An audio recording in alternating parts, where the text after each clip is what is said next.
Good morning, my name is Michael Place. I'm the Regional Energy Editor for BNamericas. We're here to discuss the BNamericas 2024 Oil and Gas Outlook Report, and I'm joined by my colleagues João Montenegro, Dave Casellas, Alan Brown, and Ariel Rodriguez. Good morning. Morning. Morning, guys. Well, we're going to discuss what we can expect in 2024 in the oil and gas sector from an investment perspective. And João, we'll begin with you in Brazil. Brazil's National Hydrocarbons Agency, ANP, has forecast investments of around $25 billion next year. João, where do you think most of these investments will be going? And what are some of the key projects that you see moving forward next year? So, Mike, definitely the lion's share will go for the construction and installation of new FPSOs, which are the big platforms that are installed offshore, and also for subsea collection systems. Just to give you an idea, the local state-run firm Petrobras alone is currently carrying out tenders for the contracting of 6 FPSOs. That's a huge amount considering what's being built worldwide. These FPSOs will go for the Sépia 2, Atapu 2 projects, as well as for Barracuda, Caratinga, Albacora, and the Sergipe-Alagoas Deepwater project. Meanwhile, Petrobras will put the Marechal Duque de Caxias FPSO in operation in 24, and this is the 3rd metal fields production unit after the Guanabara and Sepetiba platforms. Sepetiba is going to be installed in December 23. It should be noted that Petrobras' new business plan foresees a total investment of $102 billion between 2024 and 2028. This is an increase, Mike, of 31% from the previous 5-year plan. And just in 2024, Petrobras intends to invest $18.5 billion. Some $7.5 billion will be earmarked for exploration activities, calling for the drilling of 50 wells in the southeast region of Brazil, where the Campos and Santos basins are located, as well as in the equatorial margin, which is a very promising exploration frontier in Brazil, and other countries such as Colombia, all this through 2028.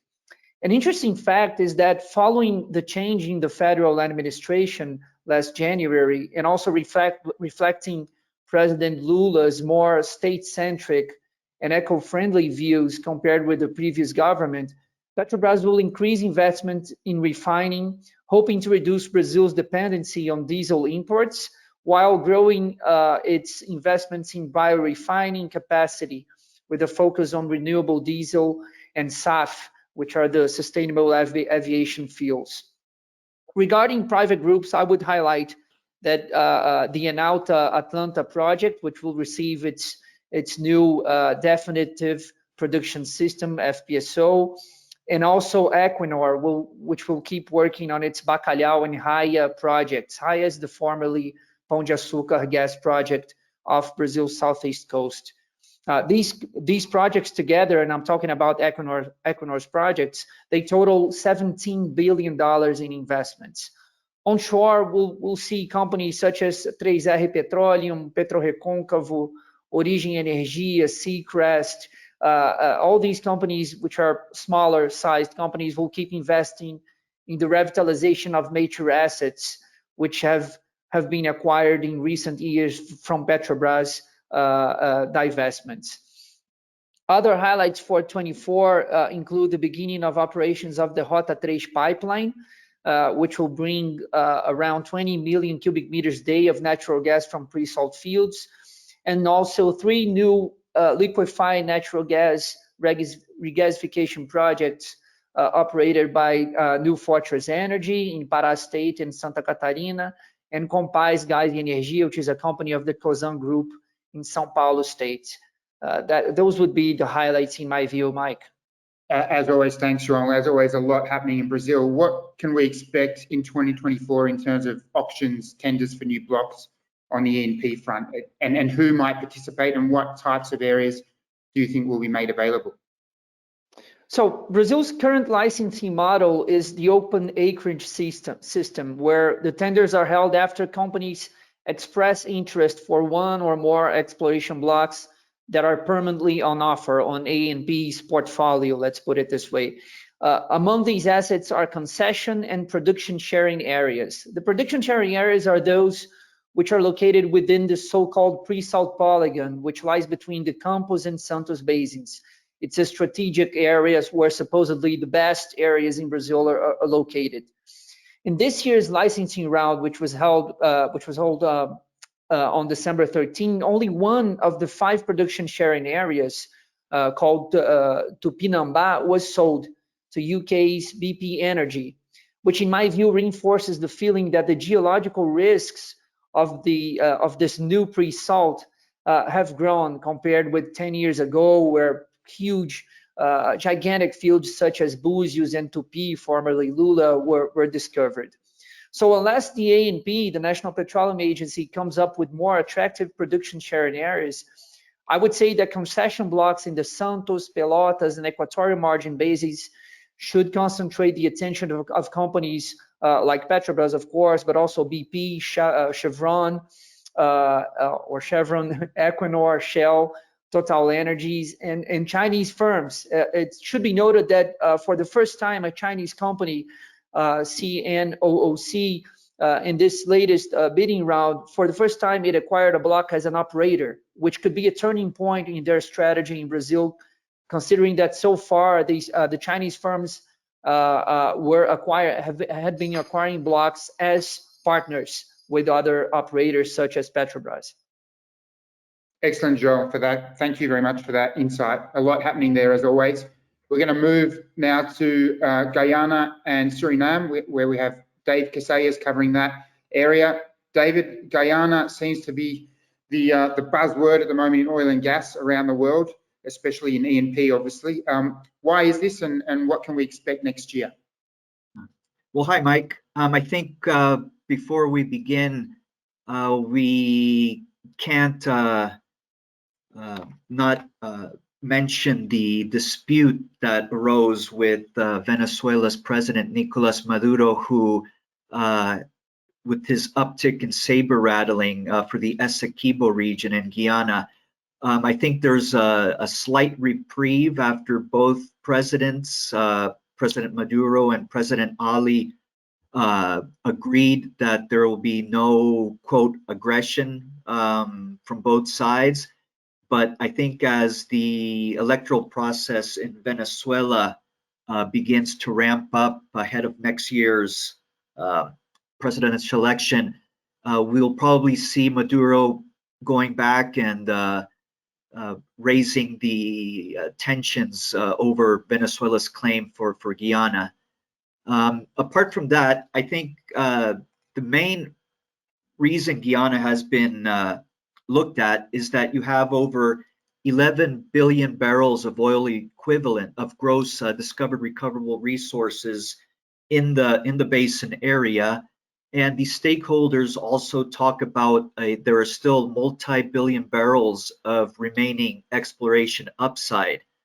I think a key reason that the ExxonMobil and other stakeholders and other companies have been looking at Guyana is just the impressive break-even prices for the different phases of the Starbrook block. For example, the break-even Brent price for Liza phase 1 and 2 is around $35 and $25 per barrel, and the latest break-even price for Payara, the third phase, which recently began to produce oil, is $32 per barrel. And the fourth and fifth phases, Yellowtail and Uaru, which are due to come online in 2026 and 2027, respectively, their break-even prices are $29 and $35. The stakeholders also highlight that the drilling time and costs for the Guyana build-out is half of that of typical offshore deep water exploration. And another reason we can highlight is the light crude that is being produced from the Starbrook block. It's means it's easier to refine, and it also has a lower environmental footprint. So all within, against the backdrop of the energy transition, it's one of the few remaining, you might call it, hydrocarbon basins which can still put their foot in the door as the window for EMP gradually begins to close. And I just like to mention, it's also interesting how this past year, and I'm sure we'll see this also into the new year, the number of logistical supply chain companies that are beginning to promote projects to support the hydrocarbons industry in Guyana. Just in the past few weeks, there's a new port complex that's being planned by a local firm, KS Shipping, and another company, Burbisi Onshore Support Services, also looks to expand warehouse operations in the country.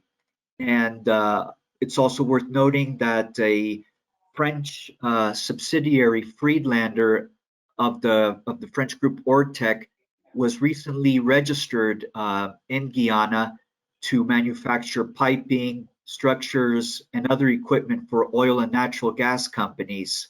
And so I think we'll see a no let up in Guyana in the coming year, and with phases 5 and 6 also starting to ramp up. Again, we'll just continue to gain traction. Yeah, there's a huge transformation taking place in Guyana, as you mentioned, it being spurred by oil and gas, but it looks like it's kind of encroaching on other industries as well. And obviously the economic growth in the country is booming. So big changes in Guyana in the coming years. Thanks, right. Dave. I just for example, in its just released outlook for Latin America and the Caribbean, the UN's Economic Commission for the region highlighted, and what's already been known in past years, that Guyana will again lead GDP growth in the region at nearly 30%, which is 4 times higher than the second highest country in the region. Yeah, it really is staggering. Thanks for that statistic. Neighboring Surinam is also seeing a wave of activity, maybe not as much as Guyana, but considerable. And it's targeting, I believe, its first offshore oil production in 2028. So that's not far at all. What can we expect to see in Surinam next year, Dave? Yeah, exactly. In September, Total Energies and its partner APA Corporation, they announced that they were going ahead with a $9 billion, 200,000 barrel per day project for deep water block 58, which is being primed to be the country's first offshore producing area. So this, I'm sure we'll see a number of announcements over the coming months. The stakeholders have said that they plan to begin detailed engineering studies in the near term, and that a final investment decision is expected by the end of 2024, and as you mentioned, with a first production target in 2028. So that would complement Surinam's current production, which comes from onshore and coastal areas. And we should also mention that in a few weeks ago, more like, well, November, Surinam's government also launched its bid round for 11 shallow offshore areas. And so again, in the coming months, that'll certainly be a litmus test to see how attractive, what we can expect from Surinam. And finally, just this past week, Surinam's national oil company, Statoil, signed production sharing contracts for blocks 63, 64, and 65. And these were signed with Malaysia's Petronas, another one with Total Energies and Qatar Energies, and another PSC with BG International. So I think all this just gives us a glimpse and into the potential of what these important major companies are looking at in Surinam. And so I think we will see some important news coming out of that neighboring country there to Guyana over 2024. Excellent, David. Thanks for that update on the Caribbean region, which is very promising indeed. Moving on to Alan Brown in Argentina. Alan, good morning. The election of Javier Milei has obviously caused a lot of controversy around the world, and there's a lot of, I guess, uncertainty in regards to what will happen in a lot of industries, not least of all oil and gas. How do you think the election of Milei will change the E&P panorama in Argentina, and when do you think these effects will be felt? Will it be as soon as next year, or will they be longer term? Morning, Mike. Yeah, following the election of Javier Milei, it's interesting that energy company shares rose on Wall Street, possibly indicating optimism over prospects for a more business-friendly regulatory framework. I think at the moment, companies will be working privately behind the scenes on upstream expansion plans, investment plans, but they'll be monitoring very closely how the regulatory and economic landscape evolves. I think next year is going to be critical. Milei has a lot to do to turn the ship around. There could be there's a lot of uncertainty. So I think they'll be working on plans, but monitoring the regulatory economic landscape and talking about upstream plans. But it's important to bear in mind too that in Argentina, additional output from the Neuquén Basin is going to require, well, a major ramp up is going to require more midstream infrastructure investments, which is taking place. But to keep going, to keep ramping up, there's going to be a need for more midstream investment. Regarding like the playing field, signals about when we could see a ramp up, I think it's important to keep an eye on the results calls next year. For example, we have YPF, Vista will be giving the results and hopefully make some interesting comments about what the plans are for the road ahead. A key demand of the oil and gas sector is a lifting of capital controls, and that's not straightforward to achieve given the country's dollar drought. I don't think the government can do it straight away without creating perhaps even more economic strife and woe. So I think it's a case of wait and see. I think companies will be working on upstream plans, developing projects, but wait and see how things pan out. I think the outlook's favorable. I think the next few months are going to be a bit bumpy, maybe next year, but I think in the long run, oil, gas, LNG, I think the outlook's looking quite favorable. Excellent, Alan. You mentioned midstream, the need for midstream investments, and we all know that obviously they will be closely linked to the Neuquén Basin. What are the major projects that you see moving forward in 2025? Are they related specifically to midstream, or are there any major kind of upstream developments happening in Neuquén or elsewhere in Argentina? I'll just start briefly with offshore. The government awarded exploration contracts for offshore Buenos Aires province, Argentina, Norte Basin. I believe Equinor-led consortium is about to or has started drilling an exploration well and has the rights to shoot 3D seismic. So it'll be interesting to see what happens there. That's obviously a lot longer, longer term. But turning to the Neuquén Basin, where the bulk of investment is being made, we've got on the oil side, we've got Oldelval, which is already carrying out a project, Duplicar Plus, to more than double existing oil transport capacity between the basin and Buenos Aires. It recently announced plans for a project called Triplicar, which is to increase even more capacity. according to local press, there'll be an auction next year for capacity for companies that want to use this new capacity.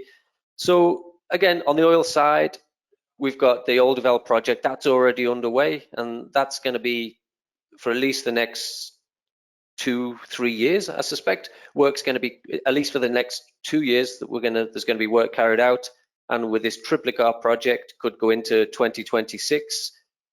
On the gas side, as we know, the government completed the first phase of the publicly funded Vaca Muerta mega project gas pipeline, key to debottlenecking gas production in the Neuquén Basin. There's a question mark hanging over what happens next, because the second phase is out to tender. The government launched, Energía Argentina launched a tender for a company to supply the pipes and financing. That's kind of been put on hold while the new government beds in. And we also have the Gasoducto Norte flow reversal project, which is vital to substituting dwindling Bolivian imports in Argentina's north. 2 companies have already, economic bids have been opened. There are 2 companies whose bids have qualified. Again, that's been put on hold. I believe that's the project that will move forward. I think there's with quite a lot of certainty that will move forward next year, given its importance to supplying gas, taking some Vaca Muerta gas up to the north of Argentina and substituting these dwindling Bolivian imports. That already has a $500 million loan from CAF, the regional multilateral. So I think that's going to go ahead. We'll have to just wait and see what the new administration does, but that seems to be the one that will go ahead next year. And regarding the second phase of the Vaca Muerta pipeline, yeah, next year we'll have a decision, but I think that will come a little bit later on, because we're talking a lot of more money there. We're talking about $3 billion. Excellent. Thank you for that, Alan. Very interesting on Argentina. Let's move now to Mexico, where political change is also blowing in the wind. Ariel Rodriguez, what can we expect next year? The election, I think, will take place, if I'm not mistaken, in June, and the new leader will take office in September. Is that right? What are the leading candidates proposing, Ariel, and what can we expect in 2024? Hey, Michael, thank you for the introduction. Yes, it's going to be a really, really difficult election next year. It's probably the biggest one we ever had in this country. And when it comes to energy, there's a lot of expectation, but not a lot of proposals. Due to the election law here in Mexico, candidates are not allowed to make proposals yet. However, we do know a little about what they can bring to the table. For example, one of the front runners, or should I say the main front runner, which is from the governing Morena party. Her name is Claudia Sheinbaum. She used to be a former mayor here in Mexico City, and now she's running for president. She will likely become the next leader of the country, the first female president. And she has quite a profile, if I may say. She, for example, has a PhD in electrical engineering and has conducted research on energy efficiency.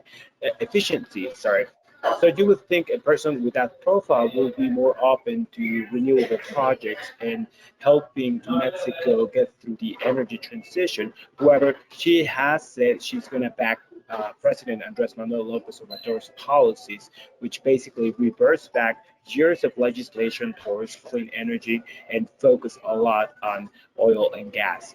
On the other hand, we have the opposing candidate, which is Xochitl Gálvez.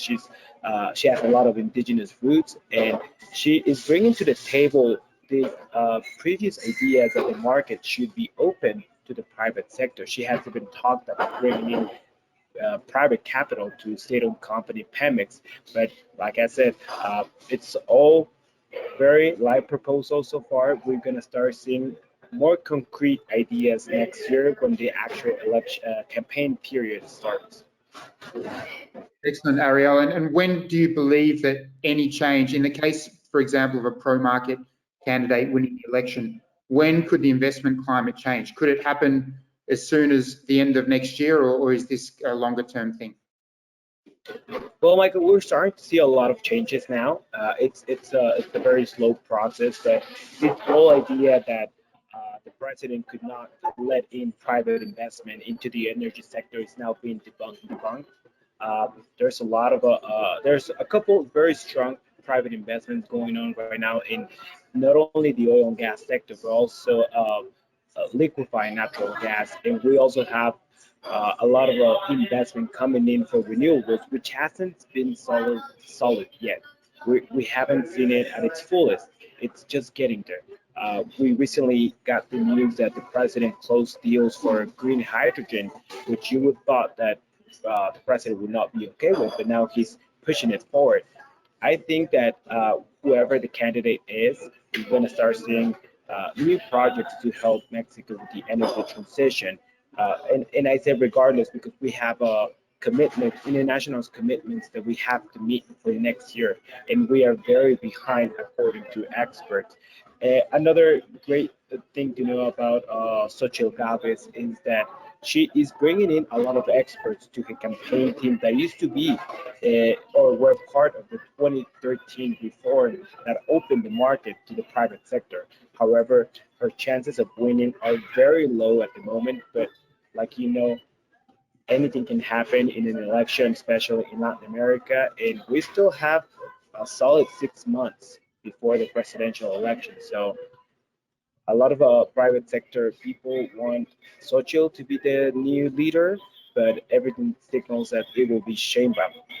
Regardless of that, it goes without saying that the sector is hungry, it's starving for new opportunities, and they're still here. You know, after 5 years of all these policies of President Lopez Obrador reversing back and putting locks on the private sector because he wants his state-owned companies, Pemex and CPE, to control the market.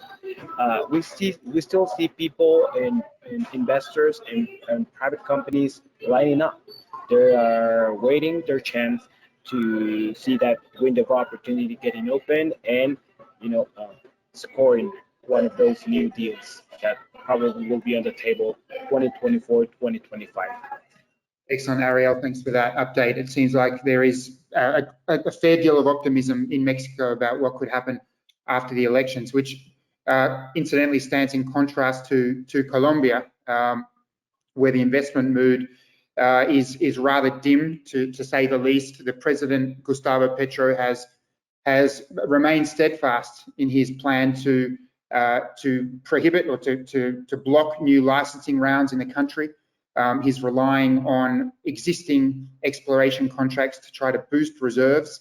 And well, there's a question mark about where Colombia is going to get its future oil and gas, because reserves are dwindling at an alarming rate. And at the moment, the eggs are all in one basket, and that basket is offshore. And the offshore scenario, although there are a lot of major companies investing offshore in Colombia, the prognosis for production is long-term. The expectation is that first oil from offshore fields in Colombia won't be for at least another 4 or 5 years. So a lot of uncertainty there. To combat this, well, as we know, in Colombia, there is only one LNG regasification terminal. So imports in terms of gas are very limited in terms of options. So the government has been negotiating with Venezuela and with PDVSA about renewing a partnership in the west of Venezuela, not only for gas production, but also for oil production. And the plan is to bring certainly the gas to Colombia via pipeline, a disused pipeline, which was constructed about 15 years ago, and it's been out of service for about 5 years. So let's see where that leads. There's a lot of controversy regarding these conversations, obviously, not only from a standpoint, a moral and an ethical standpoint of dealing with a despotic regime, but also what could happen if Colombia, Ecopetrol, the state company, and other companies invest in Venezuelan oil and gas, and then if sanctions are reimposed by the US government, then obviously that poses a great risk for those investments. So talking about those sanctions, well, and Venezuela for that matter, the US, as we know, lifted sanctions in October against Venezuela. Companies are now able to produce oil and also export oil from Venezuela. And that has created a lot of interest, not only from companies that had existing assets, which were inactive in recent years, but also from other companies that are looking to capitalize on new opportunities there. So some of the companies that have existing assets there and have signed or have renewed contracts in the last month or two as a result of the lifting of the sanctions are Morel and Prom from France, Chevron, obviously, which had their contract reinstated earlier last year, and also Repsol, which yesterday signed a new deal with PDVSA, looking at ramping up production in the country. So there is a lot of, well, not a lot, but there is some optimism in Venezuela. But of course, you know, at the end of the day, these sanctions are only going to remain in. The lifting of the sanctions will only continue if the government sticks to its end of the deal, which is obviously to hold free and transparent elections next year. So whether or not that will happen remains to be seen. But I think most companies will definitely be having very clear clauses in their contract saying that if they do invest X amount of money, then you know, they can recoup those investments, or they can certainly be free of their obligations if the sanctions are reimposed by the US government. So that's basically where Venezuela and Colombia stand at the moment. And well, with that said, I think we've run out of time. So I'd like to thank my colleagues for joining us on this call. Thanks for your great insight, and I think our subscribers will be very happy with you know, your insights into what might happen next year. Thank you very much.